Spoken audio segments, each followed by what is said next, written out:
Hello বন্ধুরা, সবাইকে শুভেচ্ছা ও শুভকামনা। এই ছোট্ট পরিসরে কিছু সূর্যমুখী ফুলের চাষ করা হয়েছে। এই যে দেখুন, জানেন তো সূর্যমুখী এর বীজ থেকে তেল তৈরি করা হয়, তা অনেক দামি। আসলে সূর্যমুখী ফুলগুলো কিন্তু আসলে দেখতে অনেক সুন্দর হয়। এক একটা গাছে দেখুন কতগুলো করে ফুল ধরেছে। এখানে ছোট্ট পরিসরে একটু চেষ্টা করে দেখা হচ্ছে যে কেমন হয় সূর্যমুখী ফুলের চাষ।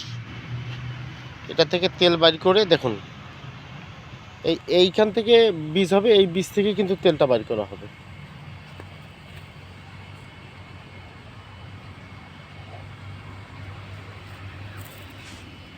তো বন্ধুরা, আপনারাও কি এই ধরনের সূর্যমুখী ফুলের চাষ করেছেন? আমার এবার অন টেস্ট এটাতে কেমন হয় সেটা দেখার জন্য এই করা হয়েছে 2-3টা পার্টিতে আর কি। দেখি কেমন হয়। তো বন্ধুরা, সবাই ভালো থাকবেন। ধন্যবাদ সবাইকে।